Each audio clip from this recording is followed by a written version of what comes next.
Assalamualaikum warahmatullahi wabarakatuh teman-teman sekalian. Semoga kita selalu diberi kesehatan zahir dan batin, dimudahkan segala urusan kita, dilancarkan rezeki kita, dan kita berharap kepada Allah semoga hajat kita dikabulkan oleh Allah Subhanahu wa taala. Amin Allahumma amin.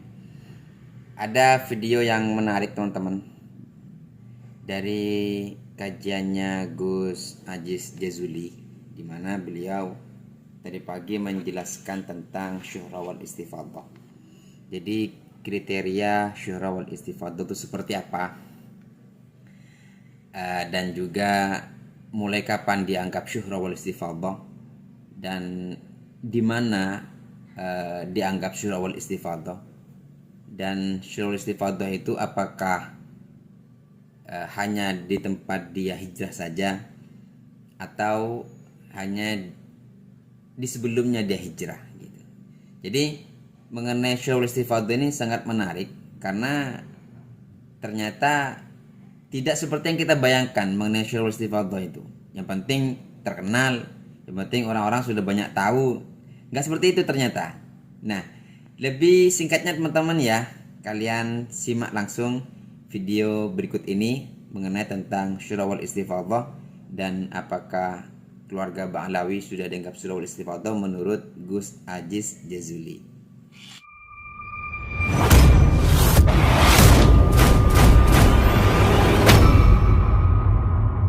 Lalu pertanyaannya, syuhroh dan istifadah itu tempatnya di mana? Artinya tempat syuhroh dan istifadah yang bisa untuk mengisbatkan atau menetapkan nasab, itu apakah syuhroh yang ada di Hadramut atau syuhroh yang ada di Irak? Bahwasanya, Assalamualaikum warahmatullahi wabarakatuh. Salam sejahtera untuk kita semua. Salam sejahtera untuk seluruh saudara-saudara sebangsa dan setanah air dimanapun Anda berada. Kembali lagi bersama dengan saya Abdul Aziz Jazuli di channel ini. Kali ini saya akan membahas yang mengenai apa itu syuhroh dan istifadah, di mana dua hal ini atau syuhroh dan istifadah itu sampai sekarang masih menjadi sebuah perdebatan, dan bahkan sebagian orang mengaku atau mengklaim bahwasanya syuhroh dan istifadah itu cukup menjadi salah satu alat bukti akan kesahihan dari sebuah nasab. Lalu kenyataannya apakah demikian? Artinya bagaimana pandangan dari para ulama-ulama nasab dalam menyikapi syuhra dan istifadah?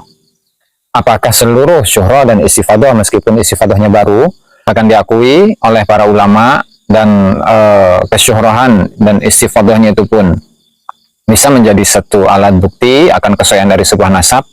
Nah, dalam konten kali ini kita akan membahas bagaimana syuhroh dan bagaimana istifadah menurut ulama-ulama nasab di dalam buku-buku nasab. Saya kumpulkan beberapa kitab-kitab nasab ya yang membahas tentang syuhroh dan istifadah. Ya, seperti Al-Ifadah fi Adillati Thubutin Nasab wa Nafihi bi Syuhrati wal Istifadah karya Ibrahim bin Mansur. Nah, kemudian Rasail fi Ilmil Ansab Husain bin Haidar Al-Hashimi, kemudian kitab Al-Kafil Muntakhab karya dari Abdurrahman bin Majid Al-Qaraja, kemudian Muqaddimat fi Ilmil Ansab karya dari Az-Zulai'i Az-Zabidi. Nah, langsung saja agar kita masuk pada pembahasan, kita harus mengetahui terlebih dahulu bagaimana syuhra dan istifadah menurut para ulama-ulama nasab. Dan untuk definisinya saya akan mengutipnya dari sebuah kitab, yaitu kitab Al-Madkhal ila Ilmin Nasab wa Qawaidih, atau Al-Ifadah fi Adillati Thubutin Nasab karya dari Ibrahim bin Mansur.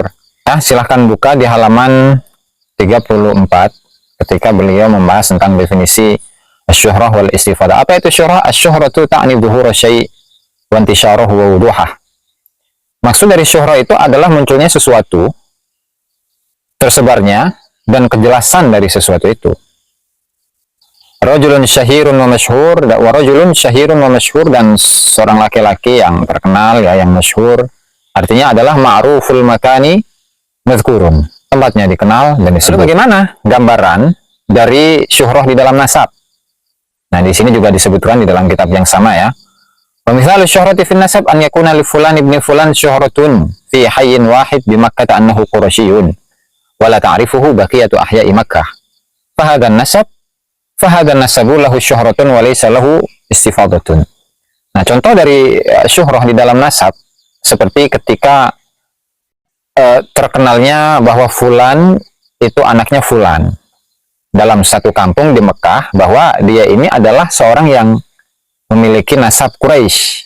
Tetapi untuk di untuk di kampung-kampung yang lain itu tidak diketahui.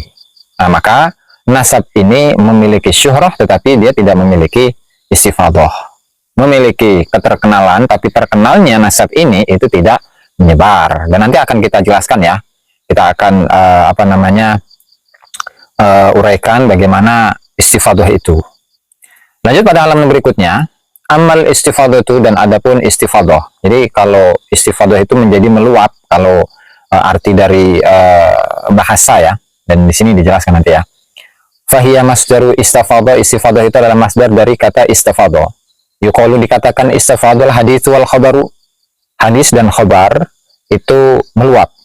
Dimana artinya za'a tersebar, wantashar sama za'a wantashar tersebar, finnasi di kalangan manusia, mithlul ma'il mustafid seperti air yang meluap.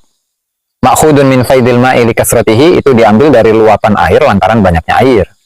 Wa minhu, dan diantara dari contoh istifadah itu adalah al hadisul mustafid, hadis yang mustafid, summiya bidzalika liwuduhihi, dinamakan hadis tersebut dinamakan dengan hadis yang mustafid lantaran jelasnya. Wa ta'ani, maksudnya ittisa dairati syuhratihi, yaitu luasnya cakupan kemasyhuran dari hadis tersebut. Wahya martabatun fawqa syuhrah, maka istifadah itu merupakan satu kondisi tingkatan di atas syuhrah. Nah, di sini kita tahu ya dari definisi dari syuhrah dan istifadah, dan tentunya istifadah itu setingkat lebih tinggi daripada syuhrah. Syuhrah itu artinya terkenal dan istifadah itu artinya meluas atau menyebar. Itu ya, contoh. Misal istifadatin nasab, contoh dari istifadahnya sebuah nasab, an yakuna li fulan ibni fulanin syuhratun fi kaffati ahya'i Makkah annahu Quraisy. Contohnya adalah fulan bin fulan, dia memiliki kemasyhuran di seluruh perkampungan-perkampungan Mekah bahwa dia adalah seorang Quraisy. Fahadha, maka orang ini lahu syuhratun wastifadah, dia memiliki syuhrah, memiliki kemasyhuran, wastifadatun, dan tersebarlah kemasyhuran tersebut litisai dairati syuhratihi anil awal, karena luasnya cakupan kemasyhuran orang ini daripada yang pertama.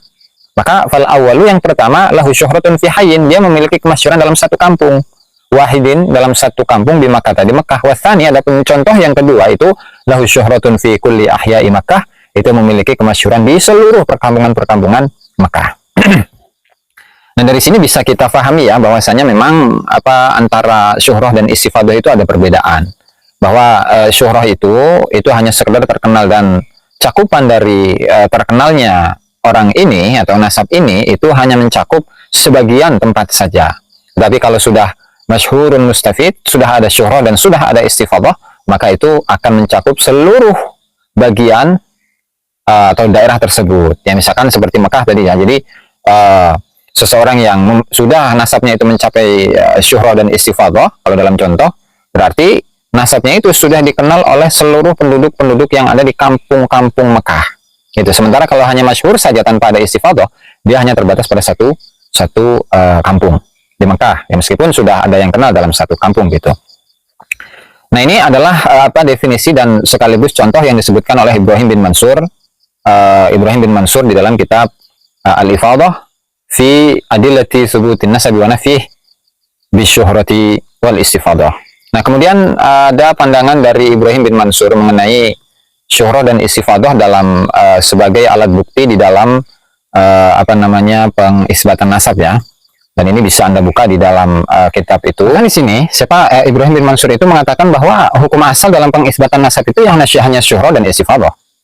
Ya, hanya syuhrah dan istifadah yang merupakan satu dasar utama ya, yang menjadi dasar utama dalam mengisbatkan atau menafikan nasab. Nah, maka di sini disilakan buka di halaman 33, qaidatus syuhrah wal istifadah bin nasab ta'rifuha wa dalilu hujjatiha, di mana beliau mengatakan ya, hukum al-aslu fi babi subutil ansab wa nafiha qaidatus syuhrati wal istifadah. Hukum asal dalam bab penetapan nasab atau penafian nasab itu adalah kaidah syuhrah dan istifadah allati 'alaiha madarul isbati wan nafi bi ijma'i ulama'il Islam, yang merupakan barometer dalam mengisbat atau menafikan nasab dengan ijma'nya para ulama-ulama Islam. Wahya tariqatu syar'iyyah li isbat ittisalin nasab, dan syuhrah dan istifadah itu merupakan jalur syariat untuk menetapkan ketersambungan nasab. Wa qad dallana 'alaiha Nabi sallallahu alaihi wasallam bi ma'rifati ansabina wa siyanatiha, dan Rasulullah telah menunjukkan kepada kita untuk mengenal nasab-nasab kita dan menjaganya, dan juga di wasyarahaha a'immatul Islam yang diuraikan oleh para imam-imam Islam, wa ajma'at wuhumuhum 'alaiha, dan pemahaman-pemahaman mereka menyepakati hal itu. Wala tu'rafu mukhalafatu ahadin min ahli sunnati wal jama'ati fiha, dan tidak dikenal mukhalafah, pertentangan seorang pun dari ahli sunnah wal jamaah tentang kaidah syuhrah wal istifadah, wala min ghairihim, dan juga tidak dari selain ahli sunnah wal jamaah. Sehingga di sini bisa kita fahami ya, bahwasanya kalau untuk kaidah dalam mengisbat atau menafikan nasab ya, itu semuanya berdasarkan atas kaidah syuhrah dan istifadah dalam mengisbat atau menafikan nasab. Tentu hal ini berbeda dengan pandangan dari Al-Kafil Muntakhab Abdurrahman bin Majid Al-Qaraja, bahwa kalau menurut beliau itu bukan syuhrah wal istifadah. Lantaran seluruh permasalahan yang ada di dalam nasab itu kembalinya adalah, kemarin itu yang sudah saya jelaskan, afdhaliyatul ilmi bin nasab, yaitu nilai atau titik prioritas di dalam kenalnya seseorang terhadap satu nasab. Nah tentu kalau kita bandingkan antara dua penulis ini, Ibrahim bin Mansur dengan Abdurrahman bin Majid, itu tentu adalah dua hal yang sangat berbeda. Lantaran ketika kita menggunakan kaidah syuhrah dan istifadah, maka di situ akan banyak orang-orang yang mengklaim bahwa diri mereka adalah, atau nasab mereka itu adalah nasab yang syuhrah wal istifadah, meskipun syuhrah yang mereka dapatkan atau istifadah yang mereka dapatkan itu adalah baru. Itu perbedaan antara Ibrahim bin Mansur dengan Abdurrahman bin Majid. Oke, kita kembali bagaimana pengertian dari syuhrah dan istifadah. Tentu di antara ulama-ulama nasab, mengenai syuhrah dan istifadah itu dalam definisinya itu kurang lebih sama, dan tidak ada perbedaan yang begitu menonjol dalam pendefinisian syuhrah dan istifadah. Oke. Nah, mari kita simak bagaimana Husain Haidar Al-Hashimi ketika menjelaskan syuhrah dan istifadah. Nah, silahkan Anda buka di dalam kitab Rasail fi Ilmil Ansab, karya dari Husain Haidar, di halaman 101, di mana ketika beliau membicarakan tentang subutun nasab inda ulama'in nasab, ketika membicarakan tentang bagaimana sebuah nasab itu bisa ditetapkan menurut ulama-ulama nasab. Ada berapa hal yang bisa menjadikan sebuah nasab itu diterima atau dinilai sahih atau ditolak. Nah, maka di sini ada beberapa hal, di mana yang pertama itu pembahasannya adalah istifadatun nasab wa syuhratihi fi baladi, ya, istifadah dan syuhrah. Kemudian yang kedua itu adalah kitab-kitab dari ulama-ulama nasab, ya. Kemudian yang ketiga adalah qiyamul bayyinati syar'iyyah, ada bukti menurut syariat atau kesaksian yang diakui oleh syariat. Kemudian yang selanjutnya adalah pengakuan dari qabilah, ya. Kemudian yang kelima adalah i'tiraf, mengakunya seseorang dan ikrarnya seseorang bahwa fulan ini adalah anaknya. Oke. Kita langsung saja kepada poin yang tadi kita bahas, yaitu mengenai syuhrah dan istifadah. Saya baca secara lengkap meskipun akan memakan waktu yang lumayan, ya. Sebutun nasab inda ulama nasab, tetapnya nasab menurut ulama-ulama nasab. Wa yasbutun nasabu bil alamatil wadihat, nasab itu bisa tetap dengan tanda-tanda yang jelas, wabil bayyinati tsabitah, dan dengan bukti-bukti yang tetap. Wala yasbutu bisyubhati, dan nasab itu tidak akan tetap dengan adanya syubhat-syubhat, lima yatarattabu alaihi min huquqin, ya, lantaran membuahkan beberapa hak-hak wastihqaqah dan mendapatkan hak wa muamalah dan muamalah keinteraksi. Wa qad adda ulama'un nasabi khamsata ra'iqa li thubutihi, dan para ulama-ulama nasab itu telah menghitung 5 cara untuk tetapnya sebuah nasab. Apa itu? Yang pertama, istifadatun nasabi wa syuhratihi fi baladihi. Istifadah atau tersebarnya nasab dan kemasyhuran nasab tersebut di daerahnya. Lalu pertanyaannya, apakah dalam contoh misalkan Abdullah atau Ubaidillah itu konon katanya berpindah atau berhijrah, bermigrasi dari Irak ke Yaman. Kemudian syuhrah yang didapatkan itu harus di mana? Apakah di Hadramut, di Yaman, ataukah di Irak? Nah, di sini akan dijelaskan oleh penulis. Syuhratun dengan kemasyhuran tusmiru ilman, yang membuahkan ilmu. Wastifadatun, dan penyebaran. Baina adadin minan nas, di antara bilangan dari manusia, orang-orang yaqaul ilmu bi khabarihim, yang keyakinan itu akan didapatkan dengan lantaran informasi mereka, awidzonnul qawiyyu, atau sangkaan yang kuat. Wa yumanu tawafuquhum 'alal kadhib, dan aman dari kesepakatan mereka atas sebuah kebohongan, ma'a adamil mu'arid, dengan tanpa adanya pertentangan.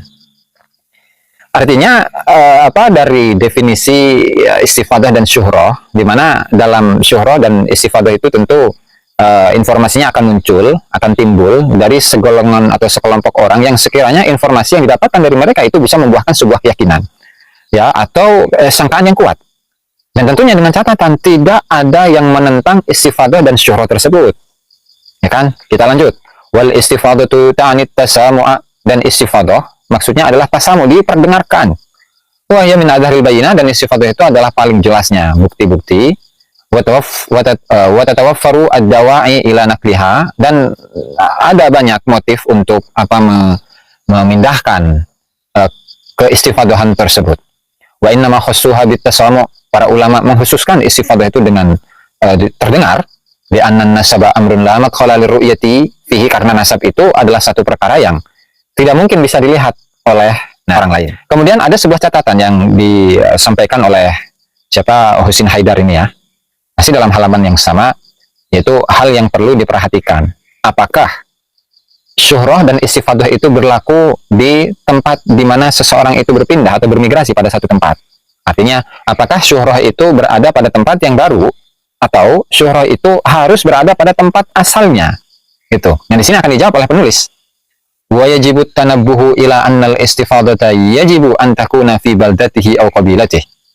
Dan yang wajib untuk diperhatikan, bahwasanya istifadah atau tersebarnya sebuah nasab dan dikenal banyak orang itu wajib berada di daerahnya, aw qabilatihi, atau di kabilahnya. Kalau dalam contoh misalkan begini, Ahmad bin Isa yang memiliki anak Abdullah atau Ubaidillah, itu kan asalnya dari Irak, kemudian berhijrah, bermigrasi dari Irak ke Yaman, ke Hadramut.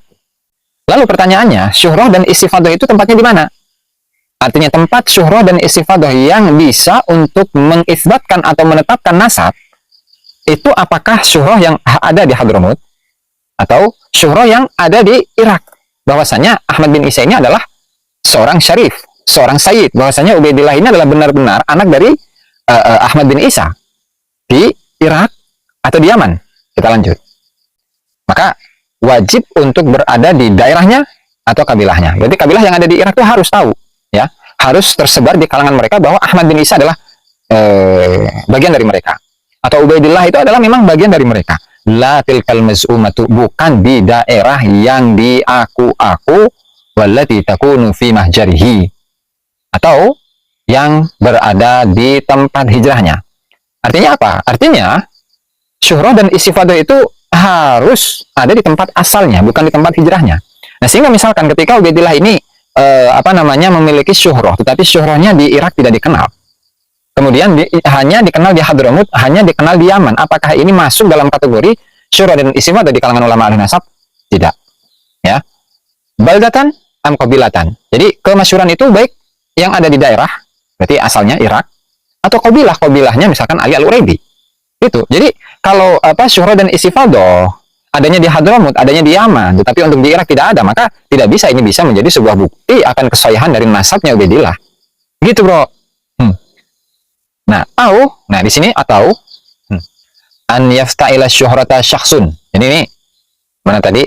Syuhrah harus ada di daerahnya atau di kabilahnya, bukan di daerah, bukan di kabilah yang diaku-aku, ya, dan bukan juga yang ada di tempat hijrahnya, baik berupa daerah atau berupa kabilah. Atau an yafta'ila, atau an yafta'ila syuhrata syakhsun, ada seseorang yang membuat-buat atau menciptakan kemasyhuran fil usrati, dalam satu keluarga, duna an takuna syuhratu li usratihi min qablu, sementara kemasyhuran ini ya tidak ditemukan di keluarganya sebelumnya. Artinya begini, misalkan kita katakanlah kembali kepada masa yang di abad ke-9, ya, Ali bin Abu Bakar As-Sakran yang mengklaim dirinya sebagai keturunan dari Ubaidillah bin Ahmad. Ya, ketika misalnya Ali bin Abu Bakar As-Sakran ini membuat kemasyhuran bagi keluarganya bahwa keluarganya itu adalah dzurriyyah dari Rasulullah Shallallahu Alaihi Wasallam yang sebelumnya itu tidak ada, ya, maka ini tidak masuk dalam kategori syuhrah dan istifadah, ya, yang bisa diakui untuk mengisbat sebuah nasab, untuk mengisbat nasab mereka sebagai keturunan Rasulullah Shallallahu Alaihi Wasallam. Itu. Makanya hal ini dikomentari oleh penulis, oleh Husain Haidar. Wahadihi suratul akhiratu sya'i'atun fi hadhil azman. Dan gambaran terakhir ini yaitu seseorang yang menyebarkan, yang mempromosikan nasabnya, dan sebelumnya tidak dikenal sama sekali bahwa mereka adalah keturunan dari Rasulullah Shallallahu Alaihi Wasallam. Lalu kemudian oleh tokoh tersebut itu disebar-sebarkan, ya, dipopulerkan sebagai dzurriyyah dari Rasul. Ini terjadi di zaman-zaman ini, bahkan zaman dulu juga sudah ada. Ya, fi hadhil azman ma'an nasabin nabawi syarif, yaitu khususnya terhadap nasabnya Rasulullah Shallallahu Alaihi Wasallam. Hafidhahullah. Falhasil, yang pada intinya, analis syuhrati dawabita walaisal haditsu fiha mursalah, bahwasanya syuhrah itu memiliki beberapa kaidah-kaidah yang pembicaraan mengenai syuhrah itu tidak begitu saja. Itu artinya harus memenuhi kriteria-kriteria yang ada dalam kaidah syuhrah dan istifadah. Itu. Kemudian fahasilu dawabit hadhihi tariqah. Nah, adapun intisari dari kaidah-kaidah cara ini, cara untuk mengisbat nasab melalui syuhrah dan istifadah, itu satu, yang pertama, al-istifadatu fis sama', di mana penyebarannya itu sampai didengar, istifadatan, dengan penyebaran, turithu ilman, yang menyebabkan keyakinan, au dhonnan qawiyan, atau sangkaan yang kuat. Satu. Ya, artinya kemasyhuran dari nasab, misalkan kemasyhuran dari nasab Alawi itu sampai pada taraf yakin bahwa nasab tersebut adalah nasab yang benar. Atau setidaknya kalau tidak sampai kepada yakin, maka cukup dengan sangkaan yang kuat, itu sudah cukup.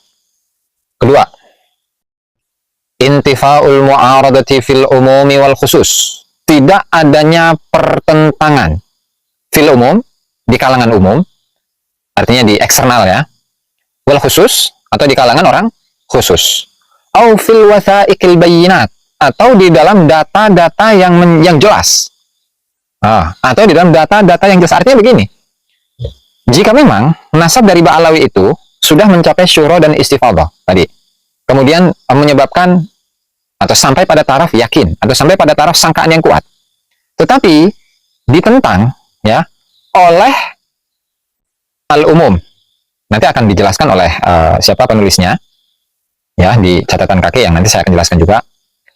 Atau orang khusus, atau ketika ada data-data yang jelas yang menentang bahwasanya nasab tersebut tidaklah bersambung kepada Rasulullah Shallallahu Alaihi Wasallam, maka tentunya ketika ada penentangan, maka jelas syuhrah itu batal. Syuhrah itu batal, ya, meskipun dari awal tadi, ya, dalam kriteria dalam syuhrah dan istifadah, ketika syuhrah dan istifadahnya itu tidak dikenal, artinya syuhrahnya Ubaidillah itu hanya di Hadramut saja, tapi di Irak tidak, maka itu sudah batal, sudah patah, tidak bisa dijadikan sebagai dalil untuk mengisbatkan nasab Alawi. Ya, karena memang yang menjadi patokan utama itu adalah syuhrah di daerah asal, bukan syuhrah dan istifadah di tempat hijrah di Hadramut, bukan. Oke, itu kedua. Kemudian yang ketiga, qidamun nisbati wa syuhrati, tuanya nasab dan tuanya kemasyhuran. Artinya masyhurnya itu, nasabnya itu bukanlah nasab yang baru yang dibuat-buat, ya.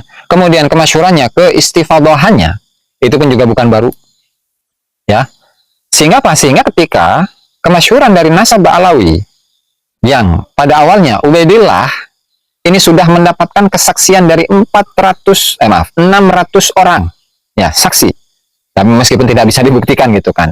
Kemudian juga di masa Ali bin Muhammad bin Jadid yang disaksikan oleh ratusan orang juga, meskipun tidak bisa dibuktikan juga, ya. Kemudian di masanya siapa? Ali bin Abu Bakar As-Sakron itu mempromosikan nasab mereka lagi. Maka nasab sebenarnya yang dimiliki oleh Ba'alawi itu bukanlah nasab yang kidam, bukanlah nasab yang lama, tetapi itu adalah nasab yang baru. Ya. Kemudian catatan yang keempat, atau kaidah yang keempat dalam kaidah syuhrah dan istifadah itu, antakuna syuhratu fi qabilatihi. Kemasyhuran dari Ubaidillah ini harus ada di kabilah yang ada di Irak. Berarti harus dikenal, ya, harus masyhur, harus istifadah di kalangan putra-putra atau keturunan dari Ahmad bin Isa yang lain. Keturunannya Ali misalkan, ya, keturunannya Muhammad misalkan, keturunannya Husain misalkan, ya, itu harus ada kabilahnya. Oke. Atau kalau tidak di kabilahnya, itu harus ada di mana? Fil baladil asli, di daerah asalnya. Berarti di Irak. Harus di Irak itu kemasyhurannya. Kemasyhuran dan keistifadhahannya itu harus di Irak. La fi baladi hijratihi, tidak di daerah hijrahnya, atau tidak di tempat hijrah dari Ubaidillah. Karena kita mengatakan bahwasanya Ubaidillah itu hijrah kan dari Irak ke Hadramut. Sementara kemasyhuran yang dimiliki oleh Abdullah itu hanya di Hadramut saja. Nah, ketika empat kriteria yang harus terpenuhi di dalam kaidah syuhra dan istifadhah, apakah Ba'alawi itu sudah memenuhi 4 kriteria ini? Ya, mulai dari yang pertama, didengar oleh banyak orang sekiranya membuahkan keyakinan, atau kalau tidak zon yang kuat. Dan yang kedua, tidak ada penentangan baik dari kalangan umum atau kalangan khusus, atau penentangan dari catatan ulama nasab khususnya. Nah, kemudian yang ketiga, qidamun nisbati wasyuhrah, nasabnya, nasab dan kemasyhurannya itu lama, bukan baru. Ya, kalau baru berarti ditolak, patah. Kemudian yang keempat, ya, kemasyhurannya itu ada di qabilahnya Ali Al-Uraidi misalnya, ya. Ali Al-Uraidi atau qabilah Ja'far As-Shadiq misalkan. Atau di daerah Irak. Nah, atau di daerah asli, ya. Di daerah asli berarti Irak. Bukan di tempat hijrahnya. Sehingga Ba'alawi kalau kita melihat kriteria yang ada dari 4 kriteria ini, itu tidak memenuhi keempat kriteria semuanya, tidak. Karena syarat yang kedua batal. Itu kan? Syarat yang ketiga batal. Syarat yang keempat batal. Hanya syarat yang pertama doang, istifadatu fis sama, dan dan kemasyhurannya itu pun juga baru.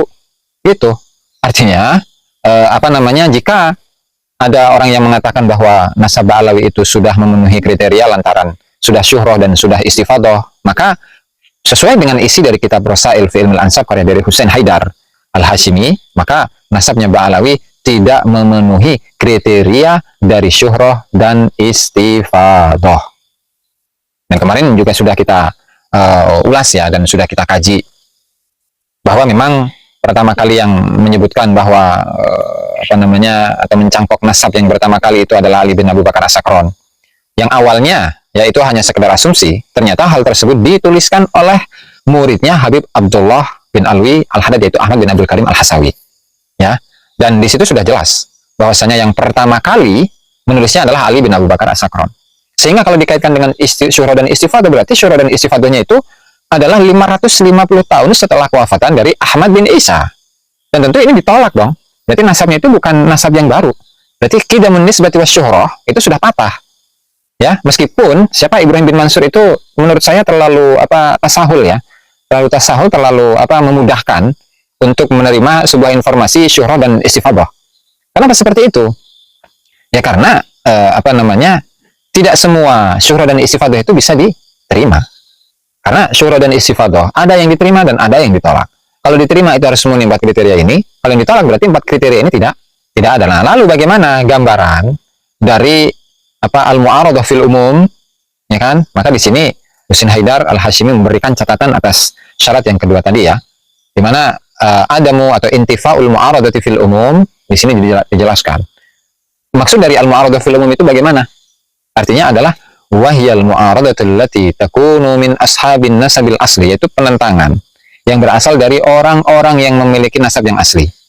Al-muntasibina ilal qabilah nisbatan thabitatan sahihah, yang mereka memiliki nasab kepada satu qabilah dengan penisbatan yang tetap dan yang sahih. Sehingga wa yakunu i'tiraduhum huna da'wa yatarafa'una biha ilal qada. Sehingga penentangan mereka itu adalah dakwah, pengajuan kasus yang mereka ajukan kepada qadi. Atau awil mu'aradatul lati takunu minal udulus siqati min abna'il ummah. Atau penentangannya itu adalah dari orang-orang yang adil, dari orang-orang yang terpercaya dari umat Islam, wa afradil mujtama, dan juga dari individu-individu masyarakat. Wa yakunu i'tiraduhum huna, maka penentangan mereka itu adalah hisbatan, tidak adanya imbalan, wa ibtigha'a wajhillahi ta'ala, dan mengharapkan ridho Allah, atau melakukan itu semua hanya karena Allah Subhanahu wa ta'ala. Itu. Nah, sehingga dari sini penjelasan mengenai syuhrah dan istifadhah bisa kita simpulkan dalam video yang panjang ini, bahwa syuhrah dan istifadhah itu pertama, kesimpulan dari video yang panjang ini. 1. Syuhrah itu hanya sekedar terkenal tapi tidak menyebar ke segala penjuru. Kemudian istifadhah itu sudah terkenal dan juga harus tersebar ke segala penjuru. 1. Kedua, Untuk kedua, ada beberapa kaidah-kaidah yang harus diberlakukan di dalam syuhra dan istifadah sesuai dengan penuturan dari Husain Haidar Al-Hashimi bahwa syuhra dan istifadah harus memenuhi 4 kriteria. Yang pertama, didengar oleh banyak orang sekiranya membuahkan yakin atau sangkaan yang kuat bahwa akan sebuah nasab. Kemudian yang kedua, tidak adanya penentangan baik itu dari kalangan orang awam, orang umum, ya, atau orang yang khusus, atau penentangan dari data-data keilmuan atau data-data dari kitab nasab. Ya. Kemudian yang ketiga, syaratnya adalah nasab atau penisbatan dan kemasyurannya itu lama, bukan nasab yang baru atau penisbatan yang baru atau bukan syuhrah yang baru. Nah, kemudian yang ketiga, syuhrahnya itu harus dari qabilahnya, harus dari qabilah aslinya atau di daerah asalnya, bukan di daerah tempat dia berpindah atau hijrah. Nah, sehingga ini adalah 4 syarat yang harus terpenuhi di dalam syuhrah dan istifadah untuk mengisbatkan sebuah nasab. Sehingga nasab Ba'alawi itu tidak memenuhi 4 kriteria ini, sehingga tidak bisa dikatakan sebagai sebuah nasab yang sahih dengan dasar syuhrah dan istifadah. Karena syuhrah dan istifadahnya itu baru yang disebar-sebarkan oleh Ali bin Abi Bakar As-Sakran, yaitu ada pada tahun 895 atau abad ke-9 Hijriah. Kemudian yang selanjutnya, ada perbedaan pandangan Abdurrahman bin Majid Al-Qaraja dengan Ibrahim bin Mansur. Di mana kalau Ibrahim bin Mansur itu menjadikan syuhrah dan istifadah sebagai dasar utama di dalam pengisbatan atau penafian sebuah nasab. Sementara kalau menurut Abdurrahman bin Majid Al-Qaraja, itu bukanlah syuhrah dan istifadah yang menjadi dasar utama dalam pengisbatan nasab, tetapi yang menjadi dasar utama dalam pengisbatan nasab itu adalah afdholiyatul ilmi bin nasab, yaitu prioritas utama dalam pengetahuan mengenai sebuah nasab. Ya, barangkali ini adalah sebagian dari ilmu nasab yang saya baca. Mudah-mudahan hal ini bermanfaat bagi kita semua, dan semoga kita semakin mencintai pengetahuan, mencintai keilmuan. Kurang dan lebihnya saya mohon maaf. Wallahu al-muwaffiq ila aqwamit thoriq. Wassalamualaikum warahmatullahi wabarakatuh. Oke, teman-teman sekalian, dari video yang kita simak tadi, kita bisa mengetahui ternyata memang syuhra wal istifadah itu punya kriteria. Jadi syuhra wal istifadah itu dianggap masyhur, terkenal, itu punya kriteria. Artinya ada beberapa kriteria harus dipenuhi bahwasanya itu memang betul-betul syuhra wal istifadah.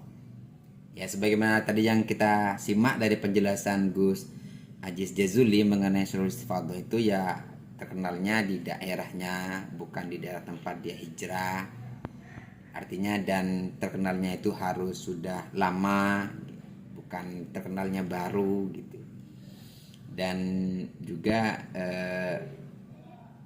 tidak ada bertentangan terhadap kesyuhruannya, keistifadohannya. Nah, ketika dia syuhra wal istifadah tapi ada yang menentang, ya maka gagal atau rungkat syuhra istifadahnya begitu. Nah, demikian teman-teman ya, kurang lebihnya semoga video ini bermanfaat untuk kita semua. Bisa kalian simak langsung ke channelnya Gus Aziz Jazuli LCMH. Wassalamualaikum warahmatullahi wabarakatuh.